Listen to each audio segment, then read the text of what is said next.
Olá, meu querido irmão, tudo bem? Tudo na paz? Graças a Deus. Estamos mais uma vez aqui para agradecermos ao nosso Criador por tudo o quanto tem feito na nossa vida. Querido, continue deixando o seu like, continue se inscrevendo no canal do nosso irmão Alberto Lírio e também compartilhe os estudos, continue compartilhando os conhecimentos da graça de Deus, de todos os ensinadores da graça. Querido, você também faça uma coisa muito importante. Você vá no sininho, quando você se inscrever no canal, você vai no sininho de notificação para que o YouTube possa notificar a você que tem um trabalho novo do nosso irmão Alberto Lírio. Querido, nós estamos aqui, mais uma vez que eu estou próximo, chegando o dia de viajar, né, de volta para onde eu estou locado ali no norte do estado. E enquanto eu estou em casa, eu quero agradecer a Deus as oportunidades que Ele tem nos dado para gravarmos vídeo com mais frequência, não é? Meu querido, o que eu quero falar hoje? Você já prestou atenção no capítulo 3 de João, no versículo 16, aonde diz assim: porque Deus amou ao mundo de uma tal maneira que deu o seu Filho unigênito, para que todo aquele que nele crê não pereça, mas tenha a vida eterna. Você já parou para pensar que os religiosos, o sistema religioso, são tão irresponsáveis com a palavra de Deus e com o plano de Deus para a salvação, que eles próprios mudaram o padrão divino para a salvação? O padrão divino para a salvação, qual foi? Porque Deus amou o mundo de uma tal maneira.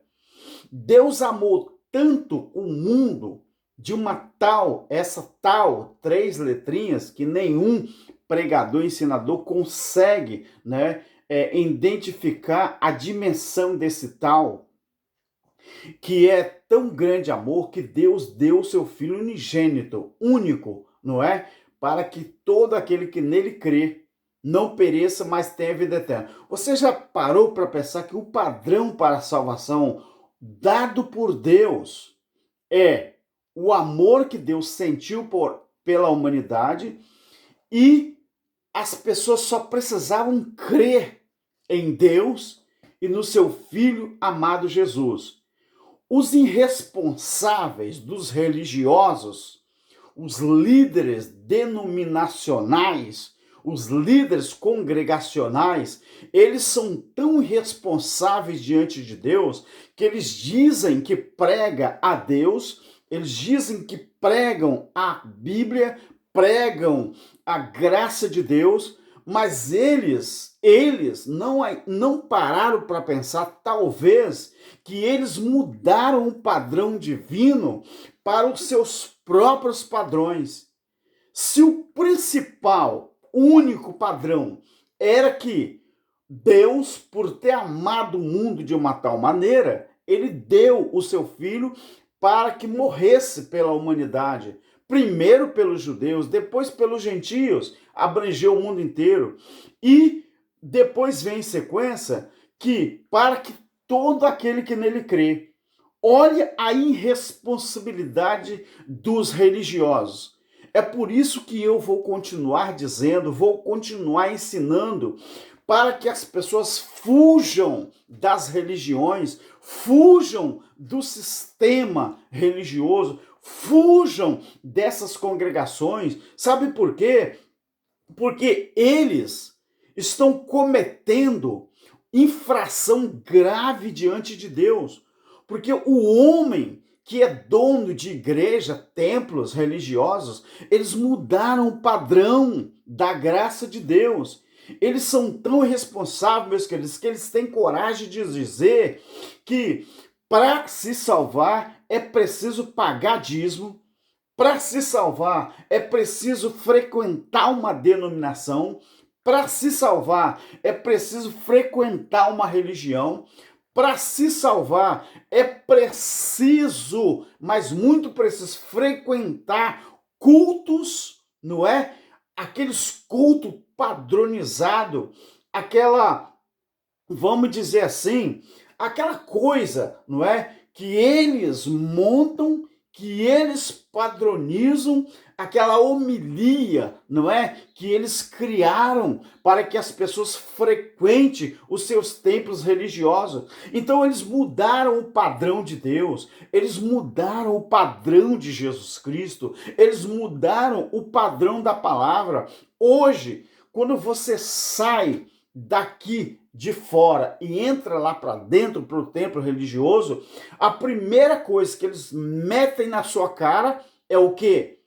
É os estatutos da sua igreja local. Igreja essa que eles falam que é o CNPJ ali registrado em um cartório na cidade. A primeira coisa que eles falam, olha meu querido, a doutrina aqui é assim. O padrão aqui é assim.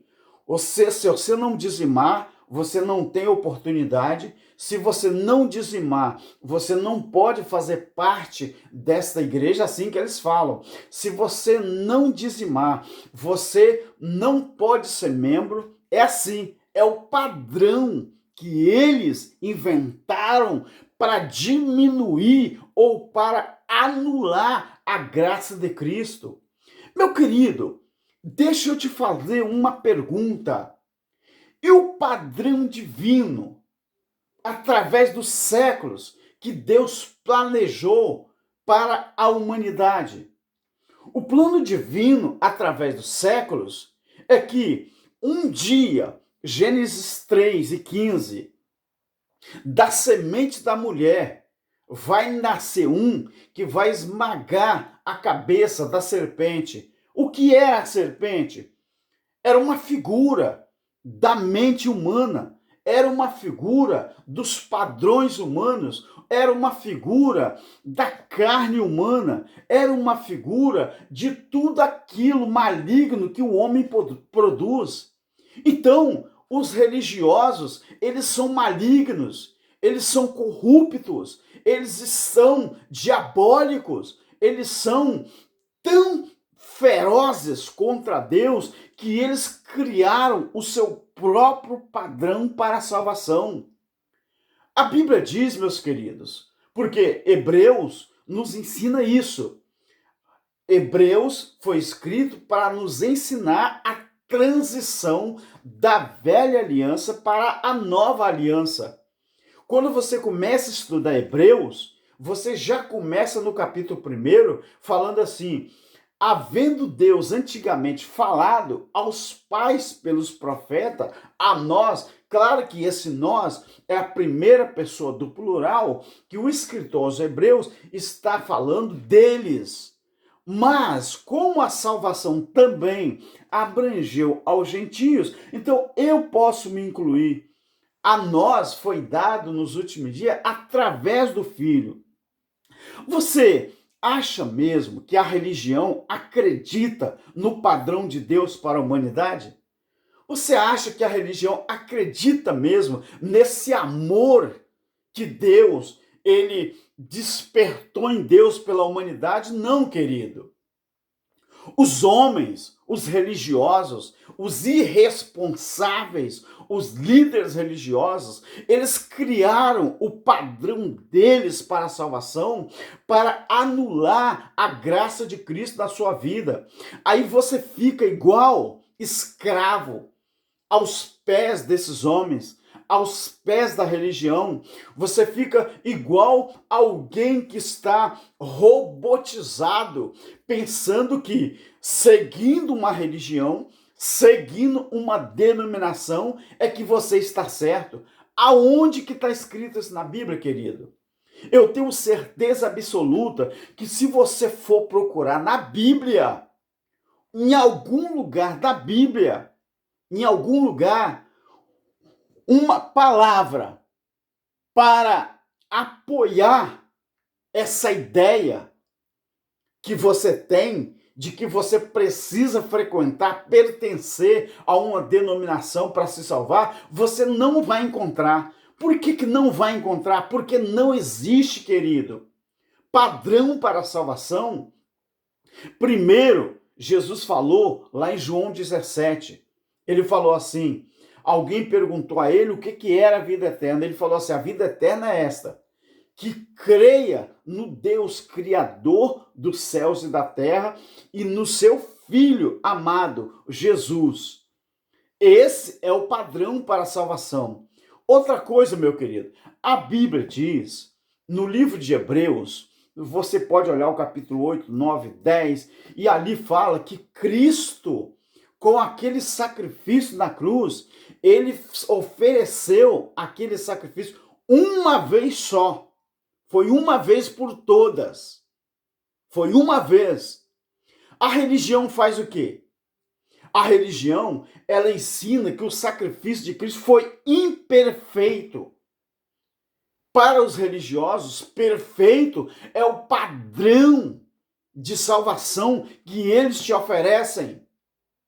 Será que os religiosos, meus queridos, será que um dia eles não vão dobrar o joelho, pedir perdão ao nosso Criador por causa dessas aberrações que eles estão fazendo? Será que eles não têm vergonha na cara de querer despadronizar aquilo que Cristo fez na cruz, aquilo que nasceu no coração de Deus? Onde que nós estamos, afinal de contas? Será possível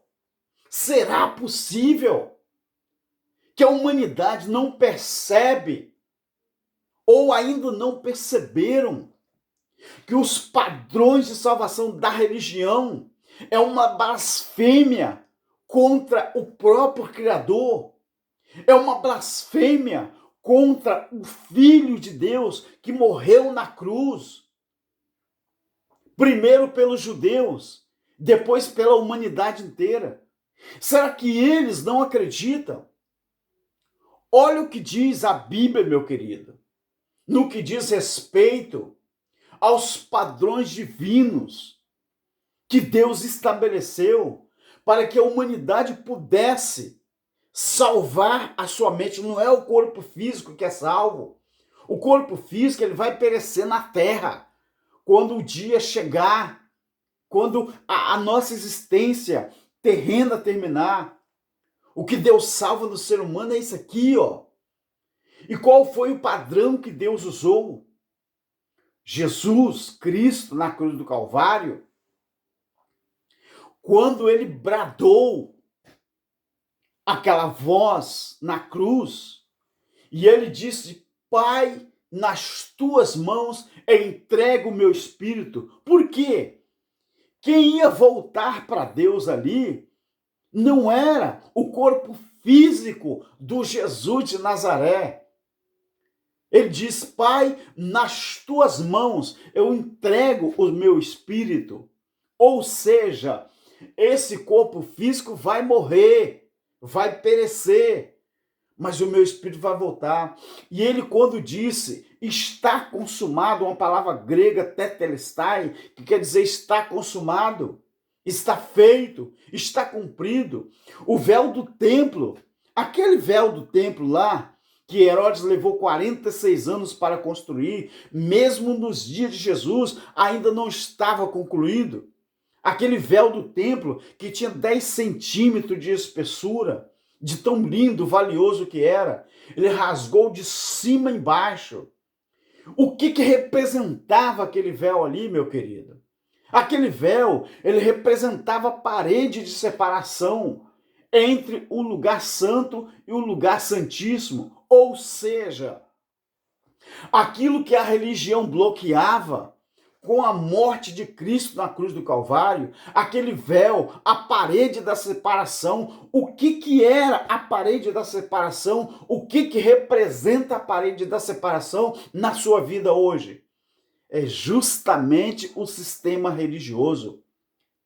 Quando aquele véu do templo rasgou, aquele véu do templo ele representava o bloqueio entre Deus e o homem, ou seja, o lugar santo do lugar santíssimo, porque o sacerdote ele só podia entrar no lugar santíssimo uma vez por ano. Ele podia ficar no lugar santo, mas no lugar santíssimo ele não podia, porque tinha um véu de 10 centímetros, uma cortina que separava. Então, de ano em ano, ele entrava no Santo dos Santos amarrado pela cintura com uma corda, com um monte de romã pendurado na corda, aqueles sinos, porque se o sacerdote ele tinha que entrar ali de ano em ano, levando, representando o pecado dele e o pecado do povo. Se aquelas romãs, aqueles sinos parassem de tocar, é porque o sacerdote morreu e eles puxavam ele pela corda. Sabe, meu querido, o que é o véu do templo na sua vida hoje? É justamente a religião que você segue. É justamente a denominação que você segue. É justamente os padrões humanos que você segue. É os padrões da religiosidade. Você não quer ser livre do jeito que Jesus libertou você? Do jeito que Deus libertou você para ser livre? Arranca o véu da sua cara. Arranca o véu dos seus olhos. Arranca o véu da sua face, meu querido. Abandone o sistema religioso enquanto é tempo. A religião, ela costurou o véu de volta e meteu você lá dentro dos padrões humanos para você ser escravizado de novo. Quando você aceita ser escravizado pela religião, você está mandando um recado para Deus. Chega aqui pertinho de mim. Sabe qual o recado que você está mandando para Deus? Dizendo assim, Deus, o seu filho morreu em vão, porque eu ainda não estou liberto, porque a religião me prendeu. É isso que você está fazendo com Deus. E nós somos criticados, os ensinadores da escatologia plena, escatologia consumada, os ensinadores da graça de Deus. Sabe por que nós somos criticados? Porque nós não seguimos padrões humanos. Nós aceitamos o sacrifício que Cristo fez no Calvário. Eu acredito que o véu foi rasgado e continua rasgado, porque eu não preciso de religião, eu não preciso de denominação, eu não preciso dos padrões humanos para colocar regra na minha vida. O único pastor da minha vida é o meu Criador do céu e da terra. Aquele que é o Jeová Tsidkenu, Jeová Tsabaote, Jeová Nissi, Jeová Ra, Jeová Rafá, Jeová Jireh, Jeová Shalom. Esse é o Criador na minha vida. Ele sim, é claro que eu falo Jeová, mas Yehová. Por quê? Porque eu tenho convicção, meu querido. Eu tenho convicção. Quando Jesus entrou lá em Jerusalém, montado naquele burrinho, que os judeus proclamavam, quando eles diziam aquela frase bonita, bendito aquele que vem em nome do Senhor, ou seja, no hebraico quer dizer, Baruch Havá, Bisei me Adonai. Sabe o que aqueles judeus que acreditaram no Jesus de Nazaré, eles estavam dizendo? Bendito aquele que vem em nome do Criador. É isso que os crentes precisam dizer. Liberdade, liberdade já. É como a bandeira do estado de Minas. Libertas quaterataine, ou seja, liberdade ainda que tardia. Libertas quaterataine, liberdade ainda que tardia. É isso que os crentes precisam gritar, precisam fazer e admitir que aquele sacrifício na cruz foi feito uma vez só. Não vai haver um segundo sacrifício, porque o pecado foi aniquilado na cruz, queridos. Até quando vocês vão acreditar que o pecado foi aniquilado? Porque pecado era a transgressão da lei. Quem transgredia a lei de Moisés, as 613 ordenanças, não era eu, não era você. Era quem vivia sob a lei. 1 João 3:4. Todo aquele que peca, todo aquele que comete pecado, ele transgride a lei. porque pecado era a transgressão da lei. E é justamente aquele diabo, quer dizer, ou seja, aquele adversário que era contra os hebreus. Diabo quer dizer aquele que se opõe. Então a lei era o diabo. A lei foi aniquilada na cruz. Nós vivemos em graça. Aprendam isso, meu querido. Aprendam. Aprendam e aceite que a religião, a religiosidade, eles criaram os próprios padrões para a salvação. Padrão esse que anula a graça de Deus. Dê uma olhadinha em Gálatas, no capítulo 2, a partir do versículo 18 até o 21. Paulo diz assim: se eu edifico aquilo que foi derrubado, eu estou me fazendo transgressor. Paulo está dizendo, ele diz assim, porque eu não anulo a graça de Deus na minha vida, mas a religião, os pastores, os líderes religiosos estão anulando a graça de Deus na sua vida. Por que estão anulando? Porque eles criaram os próprios padrões da religiosidade, abafaram, colocaram em cima do padrão de Deus, porque eles se acham, se autodenominam os senhores do mundo espiritual. É o recado que eu deixo para você. Acredite na palavra e não nos padrões humanos. Graça e paz.